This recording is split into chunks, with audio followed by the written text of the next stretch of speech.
Solidarność ofiarowała ludziom polskim w roku 80? W roku 80 oferowała ludziom w Polsce przede wszystkim prawdę. Trzeba sobie zdawać sprawę z tego, że cały ten okres do roku 1980, do sierpnia 1980 był okresem pełnym zakłamania. Stosowana przez ostatnie 10 lat propaganda sukcesu wmawiała ludziom, że jest dobrze, a oni widzieli, że jest źle. Nie mieli możliwości wglądu w to, w materiały, w dokumentację.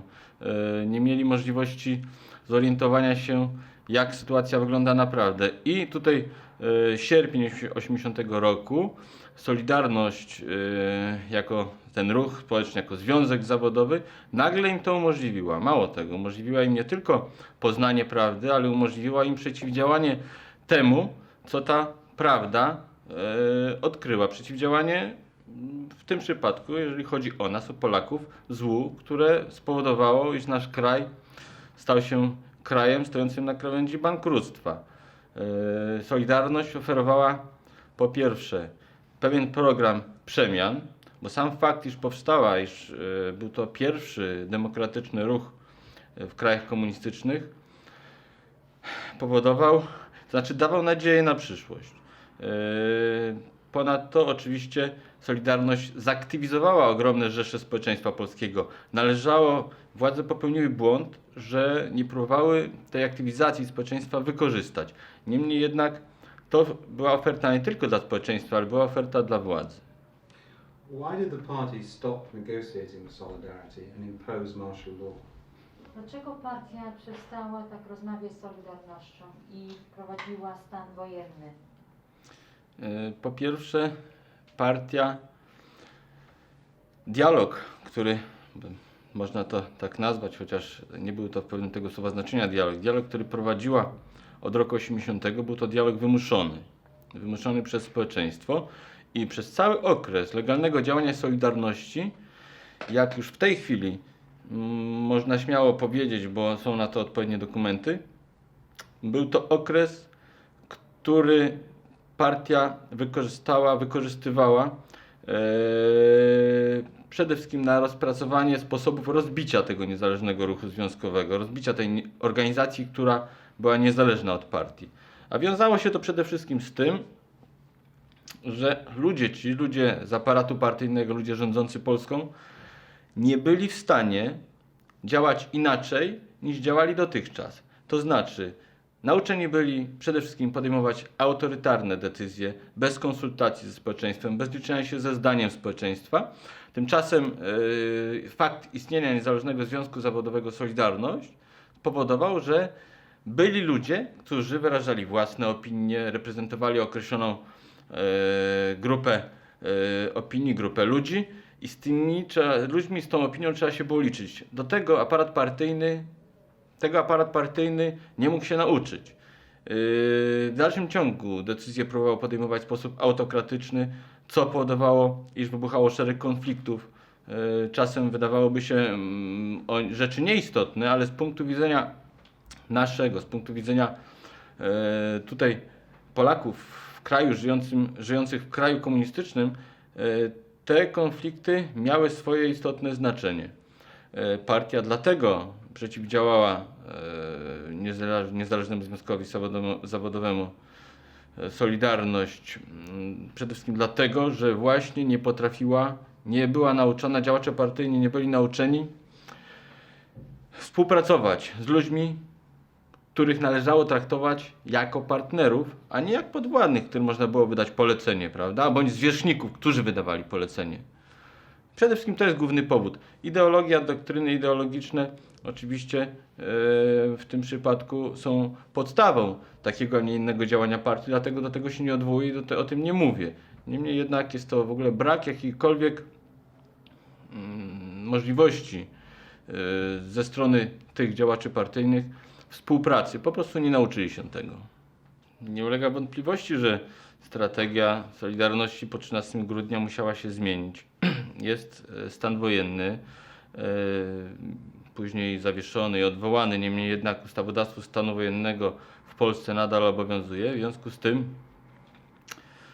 i sposób, w jaki działaliśmy przed 13 grudnia, a po 13 grudnia, rzecz jasna, musiał się zmienić. Zaczęliśmy działać w podziemiu. Większość kierownictwa Solidarności znalazła się w więzieniach, w obozach dla internowania. I dla nas w tym momencie najważniejszym elementem działalności była po pierwsze działalność na rzecz uwolnienia działaczy Solidarności z więzienia, likwidacji represji, które władze stosują w stosunku do działaczy Solidarności i w ogóle do wszystkich ludzi, którzy działają w jakiś tam sposób niezależnie od władz, na tej takiej niwie niezależnej. I trzeci to oczywiście reaktywowanie Solidarności jako takiej, powrót Solidarności do działalności legalnej. Zawsze mówiliśmy, iż nie chcemy działać niejawnie, chcemy działać legalnie i jawnie. I to wyznaczało w pewnym sensie strategię. Wybraliśmy tutaj, będąc wierni w dalszym ciągu idei tej pokojowej walki, wybraliśmy przede wszystkim kształtowanie świadomości społecznej, wpływ na władzę, wpływanie na władzę poprzez wyrażanie społecznego protestu, czyli najpierw były to strajki 15-minutowe w zakładach pracy, były to również manifestacje. Zawsze staraliśmy się robić wszystko tak, by nie prowokować policji do akcji. Nie udawało się nie dlatego, że my prowokowaliśmy, ale przede wszystkim dlatego, że władze dążyły do tego, żeby złamać społeczeństwu kręgosłup. I to powodowało brutalne akcje policji. No niestety nie udało się. Solidarność nadal jest, nadal istnieje i mam nadzieję, że w przyszłości będzie działać legalnie. Has Solidarity, as many people in the West say, now been crushed, defeated? Czy Solidarność, tak mówiąc w Zachodzie, miała taką klęskę, czy nie? Na pewno przegraliśmy bitwę, która się rozpoczęła 13 grudnia, ale to, co trwa do dziś, to już nie bitwa, ale to kolejne bitwy i w sumie cała wojna, tak zwana wojna polsko-jaruzelska, jak my to nazywamy. Wojny nie przegraliśmy, bo nadal bierzemy w niej udział i to, czy Solidarność poniosła klęskę? Na to pytanie można odpowiedzieć jednoznacznie, że nie. Solidarność nadal jest, nadal istnieje i to jest największy sukces Solidarności. To świadczy o tym, że tej klęski nie było, bo przecież dlaczego Jaruzelski wprowadził stan wojenny? Właśnie po to, żeby Solidarność zabić, zdławić, zniszczyć, a ona jest. Jak z dzisiejszej perspektywy można to ocenić, to strategia tej tak zwanej pokojowej rewolucji była jak najbardziej słuszna.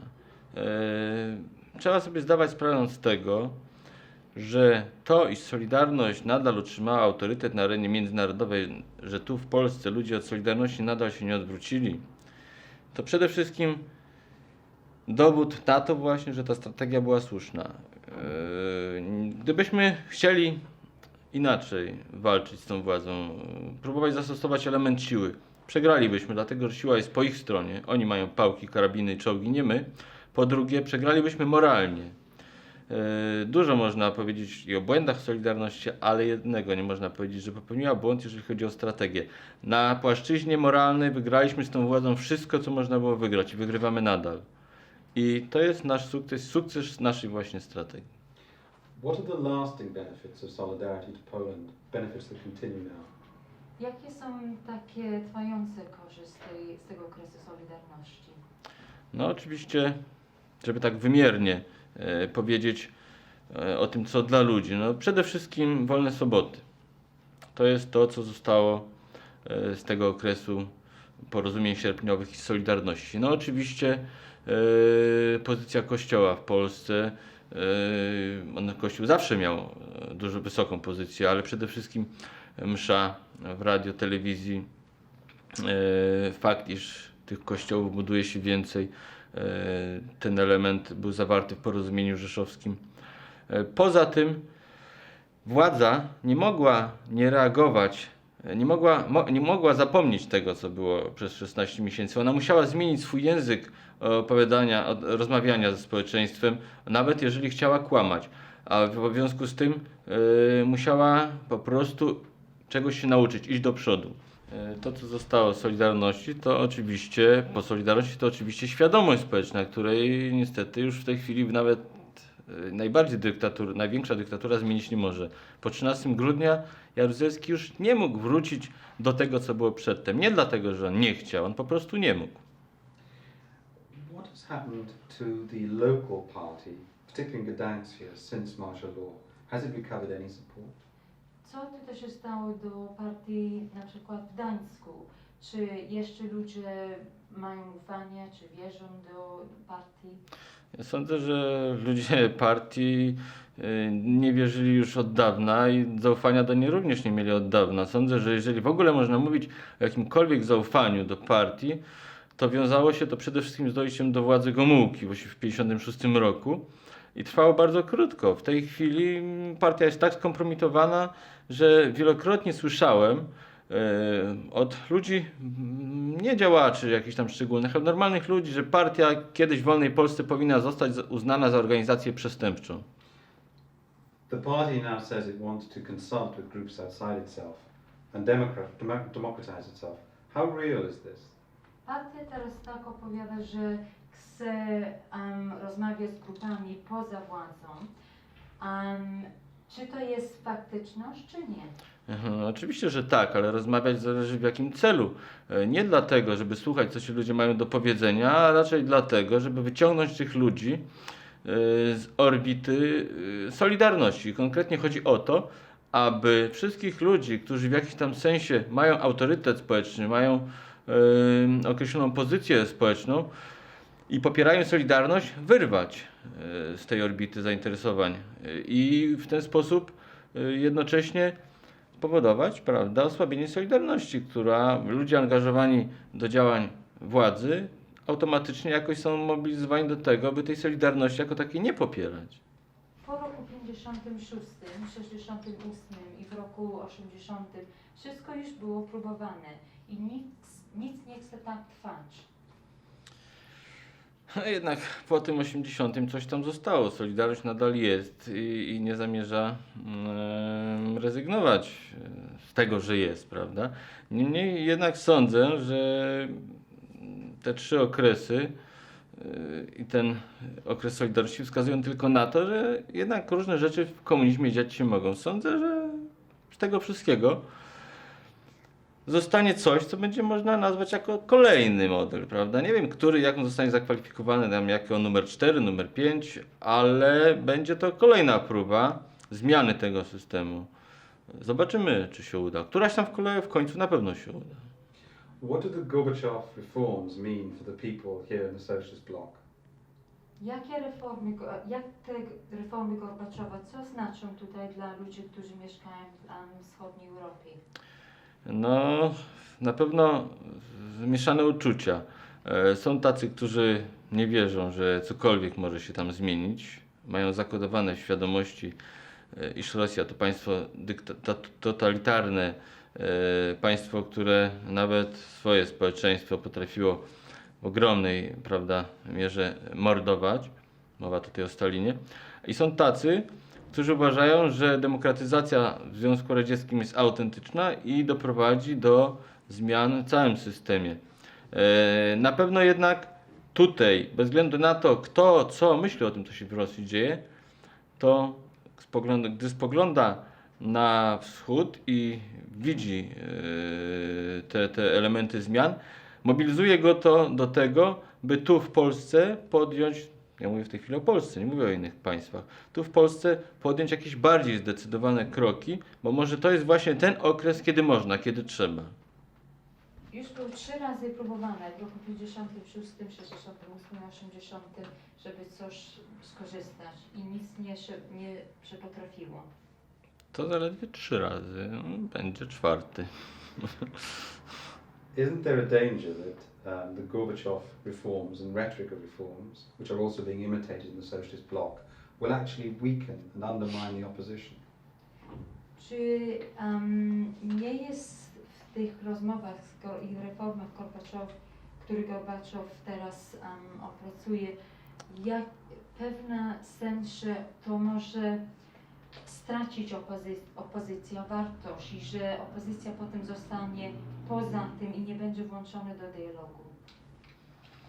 Ja nie zrozumiałem pytania. Znaczy mowa jest o tym, co się dzieje w Związku Radzieckim, o opozycji w Związku Radzieckim, czy...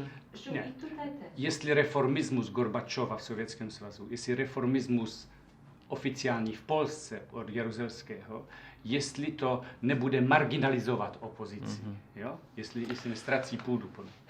Opozycja jest silna nie dlatego, że władza się na nią godzi, tylko przede wszystkim dlatego, że ma poparcie społeczne, że ma zaplecze zarówno intelektualne, jak i ideologiczne i że jakieś wykształcone już formy działania.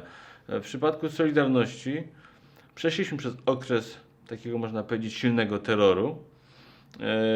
Wyrobiliśmy sobie pewne sposoby działania i bez względu na to, co władze będą robić, jakie będą z ich strony tutaj próby wyrzucania nas poza nawias, to my w dalszym ciągu swoją działalność będziemy prowadzić, aż do momentu, kiedy umożliwi się nam działalność legalną. Także reformy gorbaczowskie, bez względu na to, jakie by nie były, również nie są nas w stanie poza ten nawias wyrzucić. Raczej sądzę, że one zaczynają powoli poza nawias wyrzucać pewnych ludzi z aparatu partyjnego. A more personal question now. What happened to you at the martial law period? Jak ty przeżywałeś ten okres ze stanu wojennego? No, to jest pytanie bardzo szerokie, dlatego że to wszystko zależy od tego, kiedy, czy w pierwszym okresie, czy prawda, bo cały okres stanu wojennego jest tak długi, że tutaj nie sposób go opowiedzieć. I mogę powiedzieć, jak przyjąłem pierwszy dzień. No oczywiście byłem głęboko wzburzony. Pierwszą moją myślą było to, żeby nie polała się krew, bo ja miałem doświadczenia z roku 70 z Gdańska. Widziałem, czym to grozi, do czego to może doprowadzić. I swoje pierwsze przemówienie, jakie nagrałem, następnie wydrukowałem, było to przemówienie, które nawoływało do takich działań, które z kolei nie prowadziłyby do przelewu krwi. Chodziło również o to, żeby ludzie nie wystawiali się na kulę przeciwnika. Między innymi takie tam zdanie było w tym moim przemówieniu. A więc oczywiście nie byłem zszokowany, a raczej starałem się racjonalnie myśleć. Później w miarę upływu czasu, nawiązywania nowych kontaktów, nabierało to bardziej szczegółowego charakteru, no i oczywiście formowało się w rysy takie organizacyjne.